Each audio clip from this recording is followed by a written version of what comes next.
All right. Hi, everyone. Thank you for joining us on the Revenue Optimists. It's a space where revenue operations professionals and go-to-market leaders come together to learn from one another to help grow their businesses. I'm David Nelson, and today I'm very fortunate to be joined by Brooke Treseder, who is the Senior Vice President of Revenue Operations at Volt.io. And Brooke comes to us with over 20 years experience, like 15 of which at least have come from sales and revenue operations. So Brooke, thanks so much for joining. And do you mind telling us a little bit more about yourself? Yeah, happy to, Dave.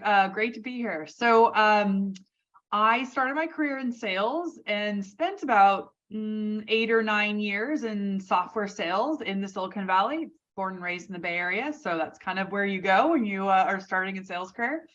And then eventually switched over to revenue operations because the operational side of me was always looking at ways that we could optimize things. And I was getting quite frustrated as a sales rep.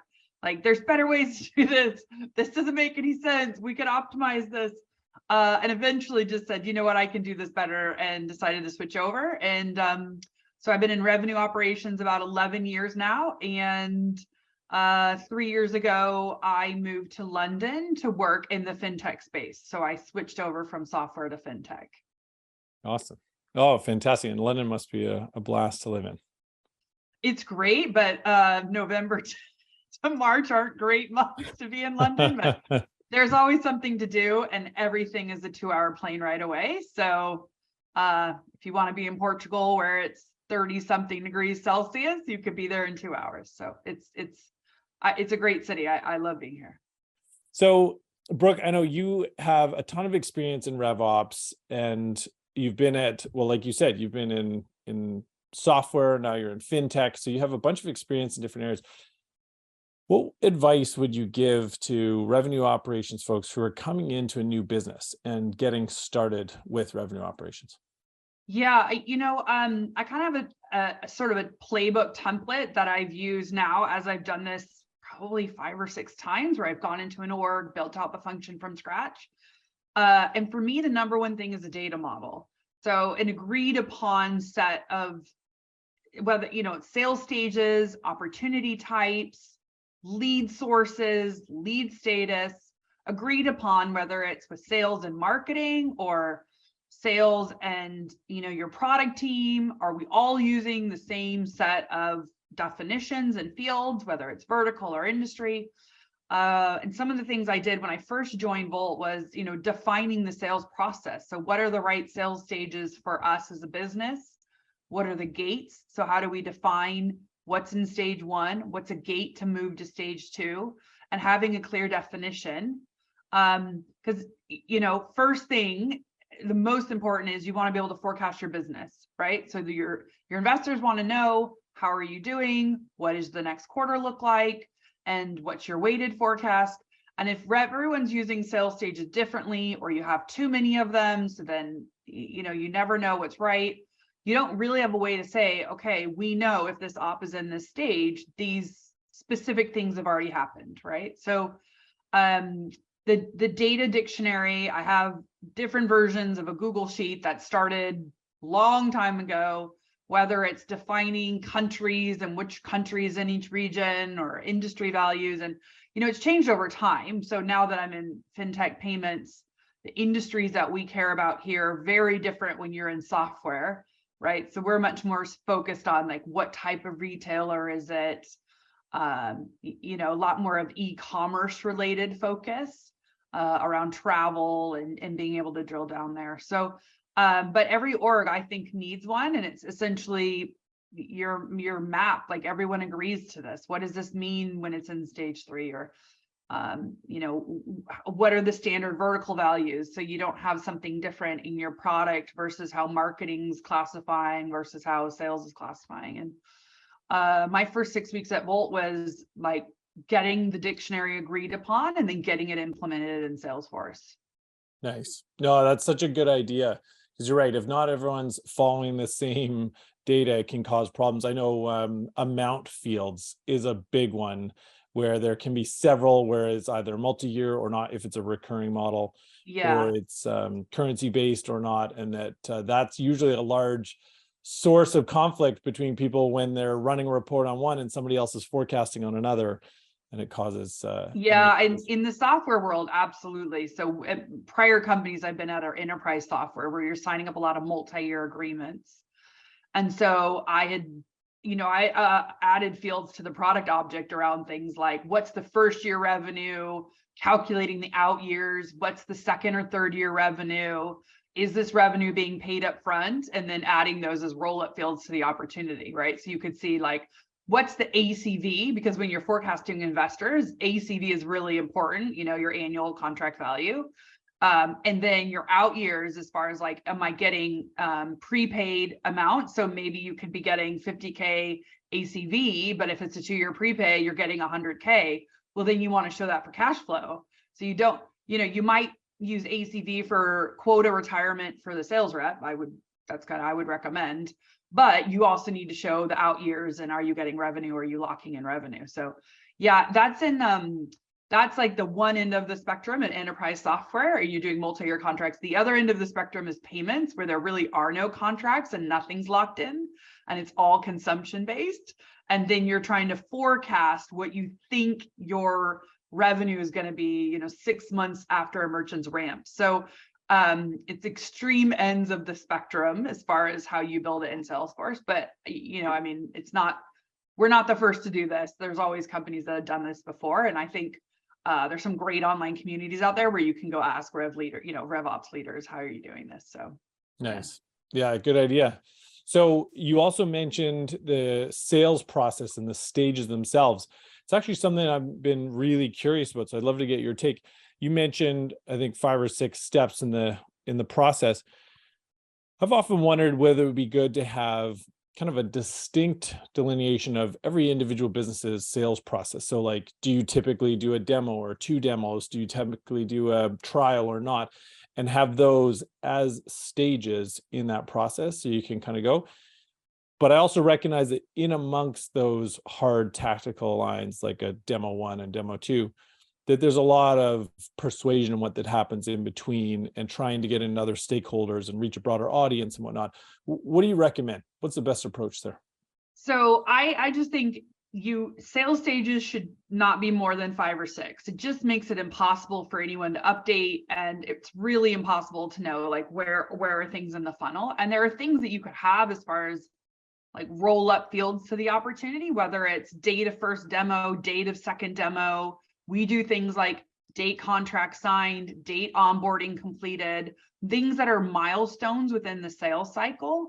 And in some cases, we have a stage for onboarding, because in fintechs, you have to do KYC, KYB on your merchants, and you can't just sign a contract like in software. So it's not, if someone wants to give you money, you can't just take their money, right? And in the payments world, you have to make sure that they're not on a sanction list and all the other things.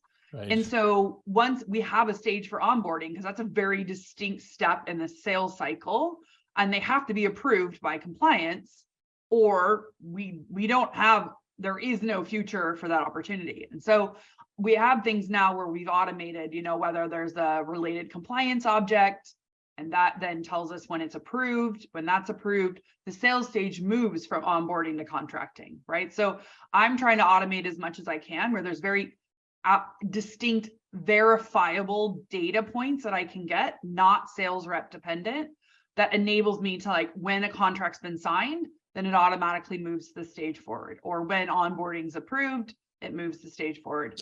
Oh, interesting. So you're actually automating it so that it bumps up a stage. Okay. Yeah. So after stage 3, I've automated it to stage 6. Stage 6 is our pending live. So where we're finishing the integration, where we're finishing any of the other things that need to be finished before a merchant can go live. There's kind of, a bit of debate, should it be integration be a distinct stage? But in payments, it often starts at the point that you've submitted your onboarding application. So it's 2 parallel paths at the same time. So to have a distinct stage often is a misrepresentation of, what's happening. So we have a separate integration object that we track the start and end date of the integration. And once it's completed, then we update the opportunity with the integration completed date. And you can't close one and op without integration being completed, because we need to make sure the merchant is successful when they go live. So Gotcha. yeah. Okay. Interesting. So let's say a company isn't quite at that level of maturity. They're not able to automate at this point. Do you recommend to have them have required fields and whatnot to lock it down so that you can't progress stages, or do you prefer Yes. to have it more open? No, my reps probably, I rolled out a bunch of validation rules at the beginning of the year after I had done the new sales process rollout at the end of last year.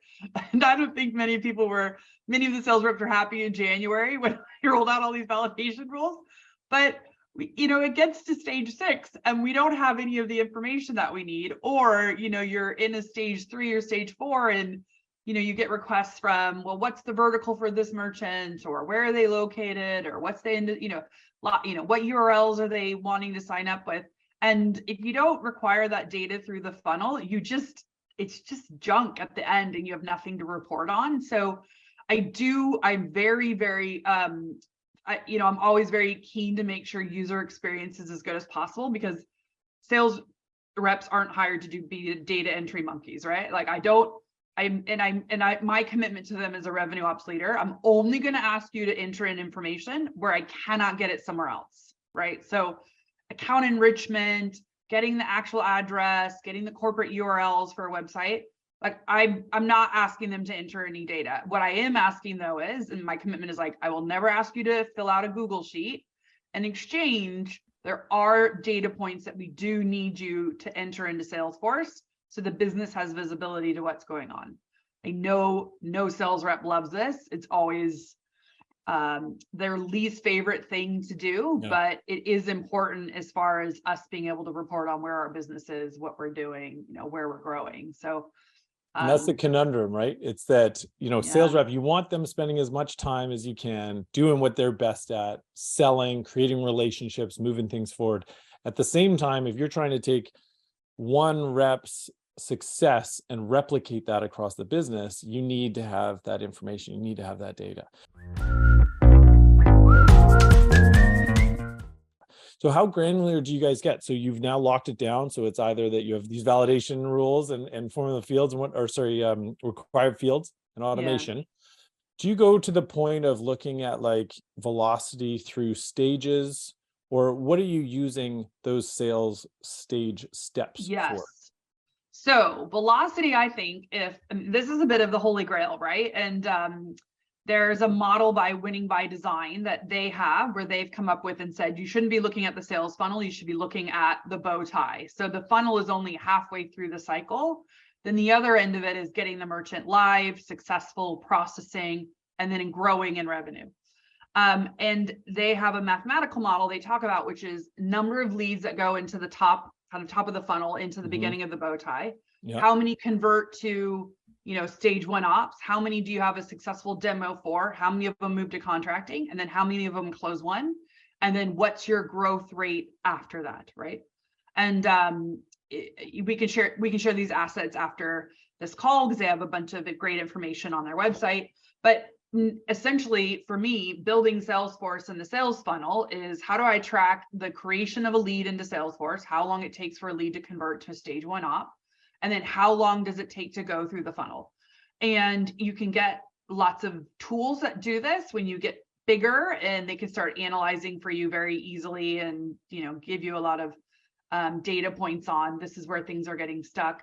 But just as a base level, I have fields in Salesforce for every stage, and I use a flow, formerly known as workflows, but a flow that does the date set to stage 2, date set to stage 3. And for every stage, I have date set to stage 2 and then date set to stage 2 plus. So that field tells me, did it cross over stage 2 and just go to stage 3? And I have date set to stage 3, date set to stage 3 plus. Now, we're still working on having a long enough period of time to be able to go back and start doing analysis on how long are, on average, whether it's by vertical or sales rep or location, ops are staying in each stage. But that's the quick and dirty version, which I've generally built in every org, because then you have the data, the hard raw data, if you want to export it, or in our case, have it imported into Looker. And there are some, tools that do a great job visualizing your funnel and showing you where things have slipped or moved out, which like for forecasting. So for tracking velocity, I have the date set to fields. For tracking forecasting, we don't use the forecast that's tied to op sales stages. Okay. Almost every sales leader I've ever worked with has said, no, I don't want it to go into commit just because the stage moved. I want a blood commit. And, I commit in blood, I'm going to close this deal on this date. And so we have a decoupled forecast field, which is the sales rep needs to manually put the field into commit or into best case. And in the background, I'm capturing what date did they put it into commit and what was the close date at the time that they committed it. So in January, I could have committed a deal for March close date. Okay. And even if the close date changes, I have that original date and then can go back and run a report, which we're doing right now for our MBR deck, because we do this monthly in our MBR decks. What was our slippage, or what was our, how are we doing on forecast accuracy? We committed these 10 deals to close in March. How many of them actually closed versus slipped out? And that movement in a pipeline is very hard to do in Salesforce. And there's other tools that do this, Clary, Ebsta, right? That'll do this for you as overlay to your data. We're not quite there yet. And so again, this is like the quick and dirty version, which is just create some date fields, create a flow. When forecast categories change to commit, you capture the close date at commit and the date set to commit, so. And then I can just run some reports, group it by original close date. And then I've got my, here's what you said was going live in January. And then here's the status of all those ops, whether they're open, close won, or close lost. Nice. Okay. Oh my goodness. I have so many questions there. So if I understood it correctly, in order to capture that velocity across the sales stages, you actually go ahead and you create additional fields on the opportunity for what was it? Dates for stage one, date for stage two? Like date for the stages. So we number our stages. So if you were to sort them in a report, it's quite easy. So stage one, prospecting, or I'm not sure what's qualifying, or I'm not sure. Yeah. Stage two, qualifying. And then I have hidden fields that I use flows to capture the date the field movement happens. So date set to stage two, date set to stage three, and date set to stage 3+. So tell me more about the stage 3+. What does that mean, and what's the difference? Yeah, so it's a bit funny, but you're basically trying to see ops that are moving through the funnel by skipping stages.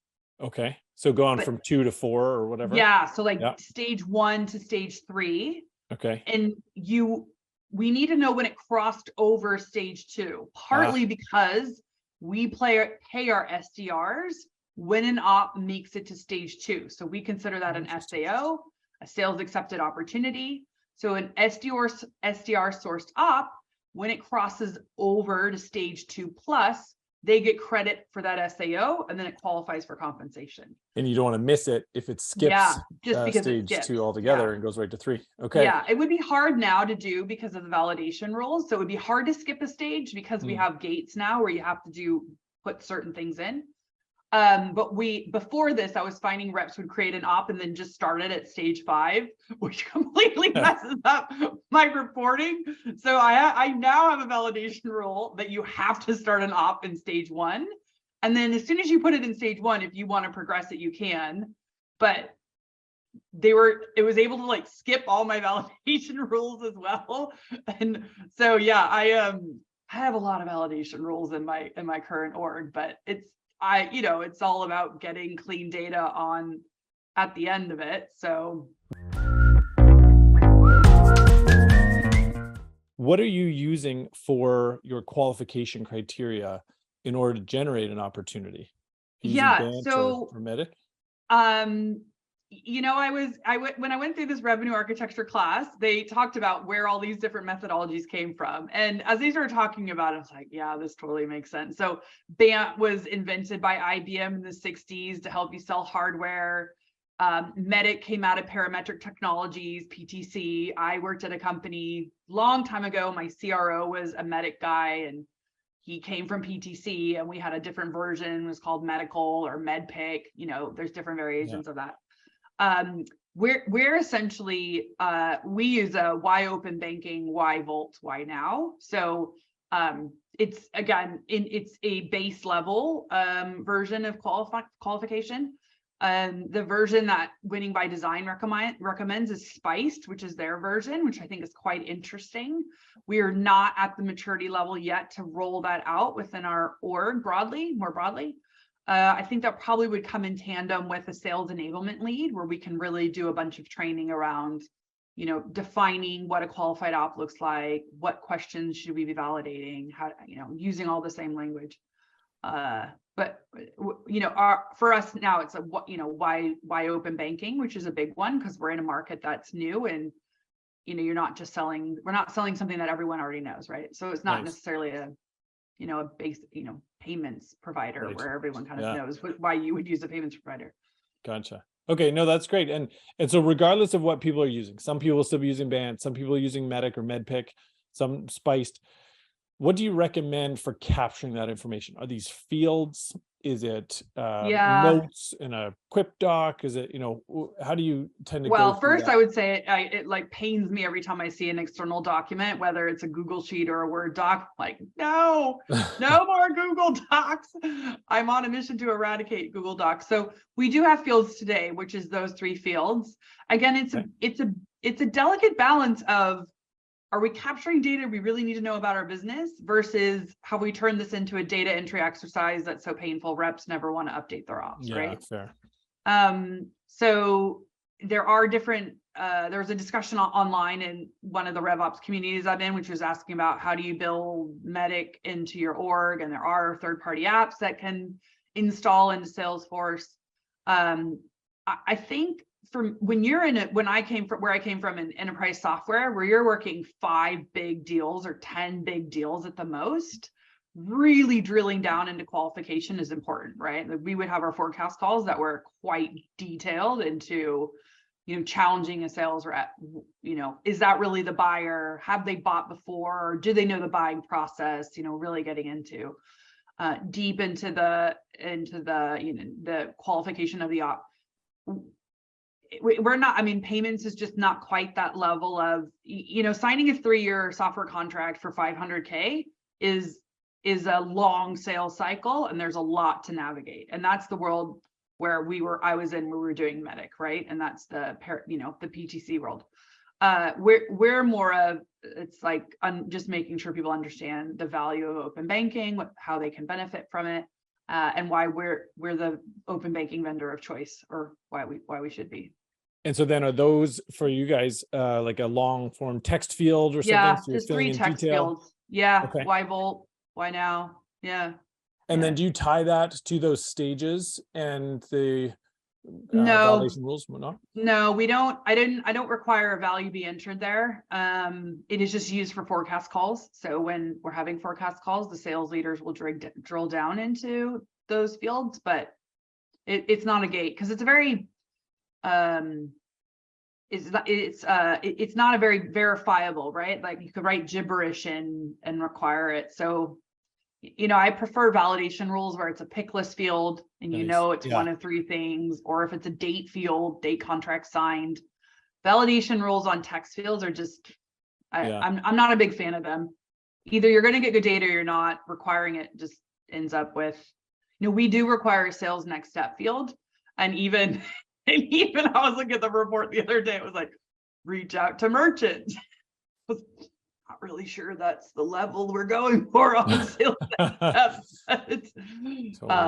Yeah. I hear you. Yeah. In the next step field, I'm a huge advocate of that. So I have our sales teams making sure that they're filling that in on a regular basis, because that's what I've found to be the most effective method of progressing and decreasing your time to close. If you're treating it like a project, working on the next step and then working to hit that next step, you can actually decrease your sale time. Whereas if you just kind of leave it open, like, chasing the customer or whatever, that this can go on for months. And so we've actually set it up so that we're recording that, because every time you update it, we do that too. I was gonna just ask you if you're doing that. Yeah, this is like how do you hack sales next steps to make it better? Yeah. Nice. So you guys are recording it. Do you report on that? Are you using that again with We your do velocity? use it as a view of like what's going on in the ops. So we don't use a the next steps field. That's the standard field, doesn't have enough text. So we don't use that one. We have a custom one that sales next steps. Fantastic. And then we have prior next steps, and I have a flow that every time next steps is updated, it copies the prior value down and date stamps it. Nice. Happy to share that formula with you. It was kind of a bit of a challenge because I needed to migrate it from my old workflow version that I had, and then migrating it to the flow was a bit of a faff. But so we have a sales like next steps updated, which tells you the date. Yeah. And then the next steps field. And every time next steps updated, it copies the old value to prior next steps. Nice. And it's kind of appending that as it goes. Yeah. And then it just keeps appending it. It's a running log, and you can see like March 12th, this, or, February 10th, this, and then you can just see the next steps, kind of the log in the opportunities. So, okay, going back for a minute, you mentioned, and I think you said winning by design suggests not to look at it as a funnel anymore, just a funnel, but more of that bow tie, because the funnel, of course, leads coming in, go to opportunities close, but then it doesn't end there. Of course, it goes from a closed won deal to onboarding to customers adopting the product. And then renewing, and then renewing, hopefully upselling the contract and growing the revenue footprint, right? And then being able to analyze your customer acquisition costs, but then the lifetime value of a customer, right? And as any tech company out there, you're going to raise money with a VC, they want to know like what's your net revenue retention, how much of every dollar you bring in the door are you retaining, and above 100% means you have customers that you're retaining and growing your footprint with them. And then lifetime value, over the 5 years from when you've signed a merchant, what's the total growth of that portfolio? And, gone are the days in the old days where you would sign up a deal, sign the contract, throw it over the fence and move on, right? And reps were traditionally, their quota was based all on net new revenue, and they didn't really care about renewals. And as things started to evolve, most companies I've been at had a renewal component in sales reps targets. Again, this is an enterprise software, so you would have, not that many customers, and you were going to get quota for the renewal. Different, right? Your new ACV is different from your renewal ACV, paid differently, but we often would tie them together, which is you can't hit, like you would have a total quota, which is your new ACV and your renewal ACV, and those added up to your total quota, and you didn't get into accelerators until you hit your total quota, right? Mm-hmm. So you as a rep couldn't just sign a deal this year. I mean, unless you were only planning to be at the company a year, then but anyone that's signs up this customer and then wants to continue the relationship, you can't sign a bad deal year one because it's going to be in your quota for year two. And so there's been especially in SaaS software, there's a lot more of incenting and comping people based on the renewals or making sure a merchant or a customer renews. Obviously you have your CSM team that's there to renew as well, but in big enterprise deals, the sales rep has the rep, the relationship. So there's only so much a CSM can do, right? If you sold a product that's not a good fit for the customer, it's going to be hard for the customer or the CSM to sell around that. So absolutely. And the bow tie model is basically a mathematical model, which is it doesn't stop when you get to close one, right? Then how are you tracking upsell and growth and net revenue retention and lifetime value over the next 5 years? Yeah. So any recommendations there? Any other tactical tips for folks? I know you're moving stages down the funnel and stamping each of those stage change dates. Any recommendations for once you pass that to closed one and what you should be tracking? In the software world, what we did is as soon as we would book a deal, the deal desk team would book the deal, validate the contract, make sure all the stuff on the op was clean, the amount, all that sort of stuff. we'd book a deal, and once it was booked, it would be locked, and then we could, run a bookings report at the end of the month and send it to finance and be very confident this is what we booked. When we would do that in the software world, we would create a renewal op. We essentially had a custom button that was like clone for renewal, and it would clone the renewal for the following, it would clone that op for the following year, and then set the, close date a year out.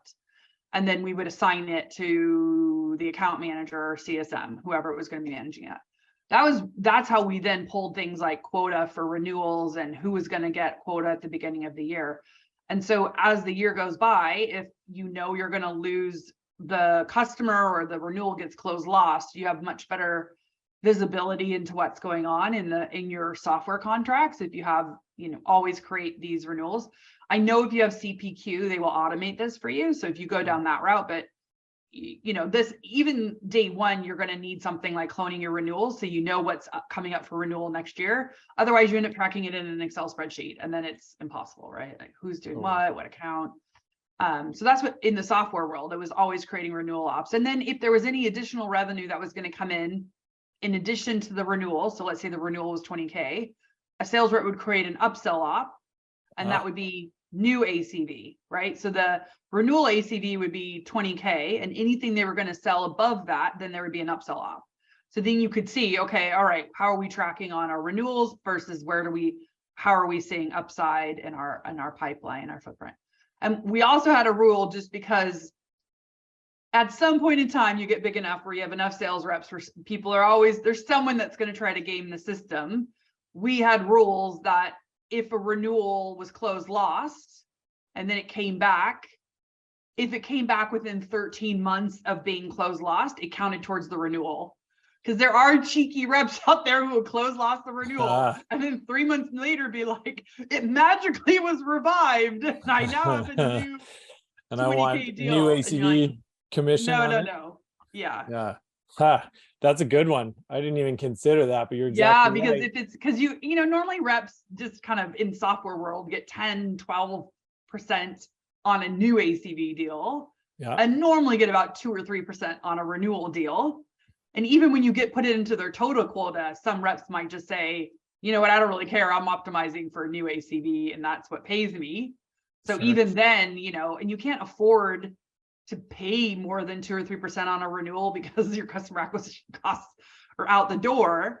But a really cheeky rep would just close last year renewal, and then magically a new business op, pops up a month later for the same thing. So I, having spent years in this, I had a bunch of rules that always go into comp plans around like the 13-month rule and, things like that. Yeah.